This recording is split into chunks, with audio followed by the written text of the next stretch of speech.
कि पंजाबी स्टाइल दाल मखनी कैसे बनाते हैं। अब हमारे यहाँ खाना बनाने वाली आंटी आती है, अनु आंटी, वो बहुत अच्छा खाना बनाती हैं। She is a Bengali. But पिछले 3-4 बारी से जब भी हमने उनको कहा कि दाल मखनी बनाओ, I'll be honest with you, हम काफी डिसअपॉइंटेड हुए। तो आज भी दाल मखनी बनाने का प्रोग्राम था, तो मैंने उनको कह दिया कि आंटी आप हमको तैयारी करके दे दो, सारी प्रेपरेशन कर दो, दाल मखनी मैं ही बना लूंगी। तो अब मैं दाल मखनी बना ही रही हूँ, तो मैंने सोचा क्यों ना आप सबको भी दिखा दूं। एंड आई नो आप सब में से कुछ लोग हैं जो ये सुनेंगे कि तैयारी करके दे दो, मैंने आंटी को कह दिया, तो मुझे बोलेंगे कि आप तो बहुत प्रिविलेज हो, आपको तो सब चॉपिंग किया हुआ मिलता है, सब क्लीनिंग हो जाता है and all that. But let me tell you guys, for the longest period of time घर में खाना मैं ही बनाती थी। और अब जब इतने साल हो गए मेरी शादी को, रिस्पॉन्सिबिलिटीज बढ़ गई। हाँ जी, अच्छा, कमिंग। रिस्पॉन्सिबिलिटी बढ़ गई है, तो मुझे और मेरी फैमिली को ये लगता है कि अब खाना बनाने से मुझे रेस्ट मिलना चाहिए, ताकि घर में जो इंपॉर्टेंट चीजें मैं वो भी कर पाऊँ। सो एनीवे, इतना सब एक्सप्लेन करने की जरूरत मुझे है नहीं, but since I am on YouTube I feel answerable. बाकी कुछ तो लोग कहेंगे, लोगों का काम है कहना। एनीवे, तो अब आपने ये नया सा एंगल तो देख ही लिया है। मैं सोचती हूँ हमेशा वीडियो वहीं उस तरफ से ही शुरू होती है, तो मैंने सोचा कि कोई अलग एंगल से शुरू की जाए। बट अब अगर आपने ये सब देख लिया है, मेरा फ्रिज देख लिया है, ये एंगल देख लिया है, तो let me take you back to the usual angle, क्योंकि खाना बनाने के लिए गैस तो दिखानी पड़ेगी। Let's go. तो इससे पहले मैं आपको ये बताऊं कि आपको क्या क्या इंग्रेडिएंट्स चाहिए दाल मखनी और उसके तड़के के लिए। मैं आपको ये बता दूं कि इस कुकर में हमने ऑलरेडी काली दाल और राजमा जो होते हैं उसको नमक डाल के सीटी लगवा के रख दिया है। रात को ये दाल भिगोई थी और अब सीटी लग गई है, मैं दिखा देती हूँ। अभी तो ये दाल खड़ी खड़ी है, जब हम इसमें तड़का डालेंगे 2-4 सीटी और लगवा लेंगे ताकि अच्छे से घुल जाए इसमें तड़का। तो ये तो रही दाल की तैयारी, और अब मैं आपको ले चलती हूँ जो मेन चीज है तड़का, उसकी तैयारी दिखाने। What are you doing? You want onion? You want attention? What do you want? You want dal? You want rajma? You want to teach them how to make? Background music देने आए आप? तो सबसे पहले हम गैस जलाएंगे। ओहो, over acting, I tell you these guys ना। तो सबसे पहले से हाय एवरीबॉडी, इतना शॉक क्यों हो रहे हो आप? Anyway, let's get back to business. तो गैस मैंने ऑन कर ली है, इसमें मैं सबसे पहले डालूंगी घी।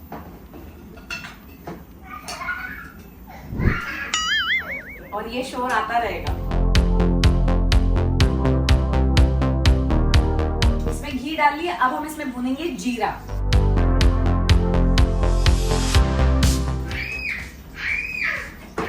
गाइस, क्या कर रहे हो आप लोग?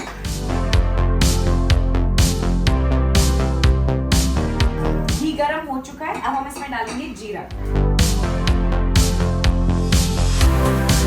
और जीरा डाल के हम इसे अच्छे से, मैं बना लूं ये व्लॉग या नहीं गाइस? नहीं। और जीरे को हम ब्राउन होने देंगे। अब मैं इनको चुप करा के आती हूँ, वेट। सॉरी गाइज, इन बच्चों की मस्ती के चक्कर में मैं आपको बताना ही भूल गई कि इंग्रेडिएंट्स आपको क्या क्या चाहिए। और वाइल अभी मैंने घी डाला और जीरा भून रहा है, मैं आपको जल्दी से दिखा देती हूँ। आइए, सबसे पहले ऑब्वियसली आपको चाहिए घी, फिर आपको चाहिए प्याज, लहसुन और अदरक, पिसा हुआ हो तो बेटर है, मुंह में नहीं आएगा। फिर आपको चाहिए टमाटर, इसमें मैंने हरी मिर्चें भी थोड़ी काट के तैयार की हैं। और ऑब्वियसली आपको चाहिए धनिया। यही सब मेन इंग्रेडिएंट है। इसके अलावा मैं डालती हूँ राजमा मसाला भी। अब इसकी क्या स्टोरी है मैं आपको बाद में बताऊंगी। और आपको चाहिए फ्रेश क्रीम और थोड़ा इसे और रिच बनाने के लिए बटर।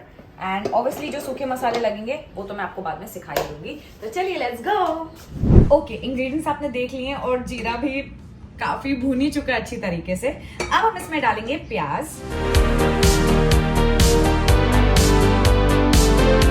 प्याज डालेंगे, गैस तेज कर देती हूँ, अच्छे से ब्राउन करेंगे इन प्याज को।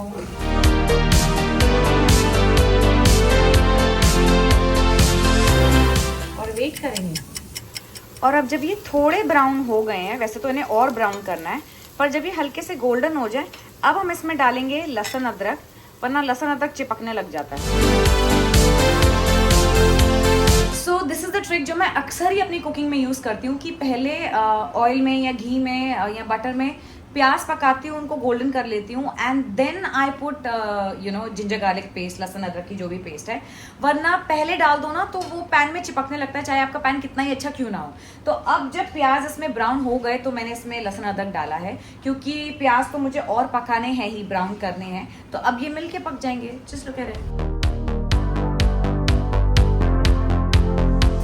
5 मिनट और पकाएंगे, प्याज को ब्राउन करेंगे, जिंजर गार्लिक में से वो फ्रेश वाली खुशबू आनी बंद हो जाएगी, कुक्ड वाली खुशबू आएगी, आप समझ जाएंगे मैं क्या बोल रही हूँ।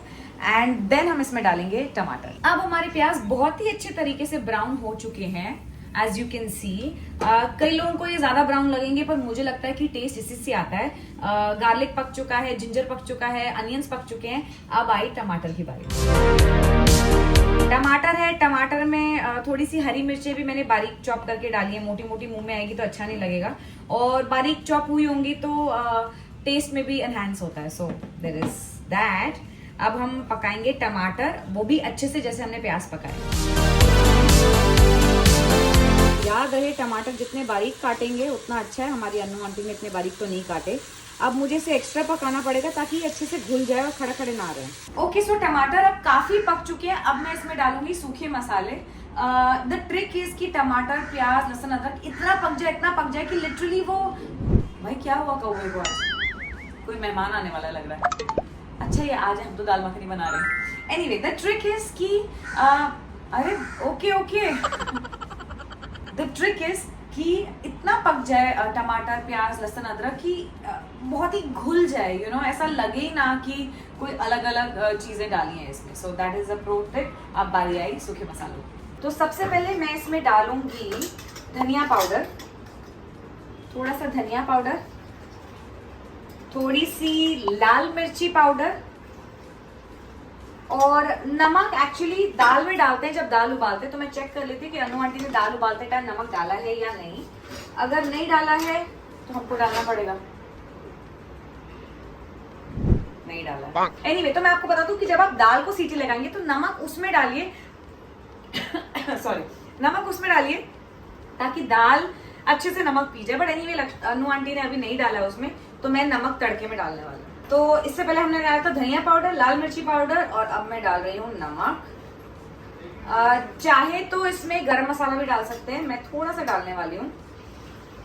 और एक और चीज जो सबसे अच्छी मैं इसमें डालती हूँ, that's also like not a secret ingredient, pro tip कह सकते हो, वो है राजमा मसाला। अब आप बोलोगे राजमा मसाला दाल मखनी में क्यों डालना है? अगर टेस्ट एनहांस करना है गाइस तो अपनी अक्ल लड़ाइए। तो मैं तो थोड़ा सा राजमा मसाला डालती हूँ, बहुत अच्छा टेस्ट आ जाता है, फ्लेवर भी आ जाता है। ज्यादा नहीं डालना है बिकॉज दाल मखनी है, राजमा तो नहीं है। तो थोड़ा सा राजमा मसाला डालिए। अब ये सारे इंग्रेडिएंट्स जो है 5-10 मिनट के लिए और पकाइए। तो मिलते हैं ब्रेक के बाद। 10 minutes later. अब ये मसाला कुछ ऐसा दिख रहा है सब कुछ डालने के बाद, और यही मैं आपको बता रही थी कि इतना घुल जाए, इतना पक जाए कि बिल्कुल ही पता ना चले कि प्याज कौन सा है, टमाटर कौन सा है। गाइस, रुकावट के लिए खेद है, एक गड़बड़ हो गई है। ये जो हमारी फोटोग्राफर है नीरू, जो आजकल सीख रही है, इन्होंने एक गड़बड़ की है। तो जो हमारा दाल वाला व्लॉग था जिसमें मैंने तड़का लगा ही लिया था और फिर ये एक वीडियो शूट की थी कि हम तड़का दाल में मिक्स कर रहे हैं, उसमें इन्होंने क्या किया, जब बटन ऑन करना था तब ऑन किया नहीं, oh, no. और जब बंद करना था तब ऑन कर दिया। तो हमारी वो जो वीडियो है वो खो गई है। पर आप समझ ही जाओ, इतनी इंपॉर्टेंट वीडियो तो थी नहीं। बेसिकली उसमें यही था कि तड़का पूरे अच्छे तरीके से पक चुका है और अब उसको दाल में मिक्स करना है और फिर उसको 2-3 सीटियां और लगानी है। आप समझ जाओ ना यार। अब हम इस कुकर का ढक्कन बंद कर देंगे और सीटी लगाएंगे। तड़का डल के 2-3 सीटियां लग चुकी हैं, अब है कुकर खोलने की बारी। ये दाल कुछ ऐसी दिख रही है हमारी। तो बेसिकली मैं आपको बता दूं कि दाल जो है वो भिगो कर रखनी होती है 1 रात पहले। कई लोग नहीं भिगोते पर हम तो भिगोते हैं, इट रियली वर्क्स। उसके बाद नमक डाल के उसको सीटी लगाएंगे 4 से 5 सीटियां, और फिर तड़का डाल के 2-3 सीटियां और लगाएंगे। तो ये दाल जो है बहुत ही अच्छे तरीके से मिक्स हो चुकी है। और मेरी मम्मी कहती है कि दाल को थोड़ा सा घोट देना चाहिए, बड़े बुजुर्गों का शब्द है, अगर आपको पता हो तो बहुत अच्छी बात है। तो मैं इस सर्विंग स्पून से ही थोड़ा सा दाल को पीस रही हूँ मैन्युअली, ताकि ये और अच्छे तरीके से मिक्स हो जाए और दाल मखनी वाला शाही फ्लेवर आए, शाही टेक्सचर आए मोस्ट इम्पोर्टेंटली। और इसके बाद आपके पास 2 ऑप्शन है। कई बार मैं तो इसमें दूध डालती हूँ, बिकॉज दाल मखनी में दूध या मलाई डलती है, तो अक्सर ही मैं दूध डालती हूँ, पर आज दूध खत्म हो गया, हमने सारे दूध का दही जमा लिया है, तो मैं इसमें डालने वाली हूँ ये क्रीम लास्ट में डलती है, क्योंकि मसालों के साथ क्रीम पहले डाल दोगे तो फिर कई बार दूध फटने का, या क्रीम तो खैर पता नहीं फटती है या नहीं फटती है, पर दूध फटने का डर जरूर होता है। तो अब मैंने इसमें क्रीम डाल दी है, और अब आप देखिए मैं इसको अच्छे से मिक्स करूंगी ताकि इसका कलर भी थोड़ा सा लाइट हो जाए, एज यू कैन सी। और उसके बाद जब हम इसको सर्व करेंगे तब हम इसमें बटर भी डालेंगे। तो अभी तक जो ये दाल मखनी हेल्दी लग रही थी सबको, वो इतनी हेल्दी भी नहीं है। एंड देन आई फील कुछ चीजें हेल्दी होने के लिए नहीं बनी होती है। Just see how beautiful. अब एक्चुअली कलर अच्छा है, ये देखो अब जो है व्हाइट मिक्स हो गया है, तो कलर बहुत ही बढ़िया आया है। तो चलिए अब हो गई हमारी दाल मखनी तैयार। मैं थोड़ा सा टेस्ट कर लेती हूँ ताकि नमक पता चल जाए, और अगर नमक सही है तो फिर बेटा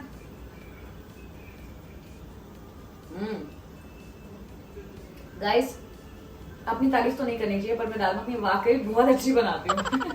चलिए अब दाल मखनी फुल्ली रेडी है, और अब मैं इसको सर्व कर देती हूँ और फिर आपको दिखाती हूँ कि इसकी गार्निशिंग कैसे करते हैं। पहले इसको सर्व करेंगे, मेरे वाइट कपड़ों पे ना गिरे तो अच्छा है। स्लोली देख लो भाई कितनी सुंदर लग रही है। ये हो गई दाल मखनी हमारी। अब आई गार्निशिंग की बारी। तो गार्निशिंग के लिए मेनली बटर डलता है इसमें, तो हम इसमें डालेंगे खूब सारा बटर। ओ डूब गया बटर, आ गया ऊपर। और फिर हम इसमें डालेंगे धनिया, और बस ये हो गई हमारी दाल मखनी तैयार। Let's go.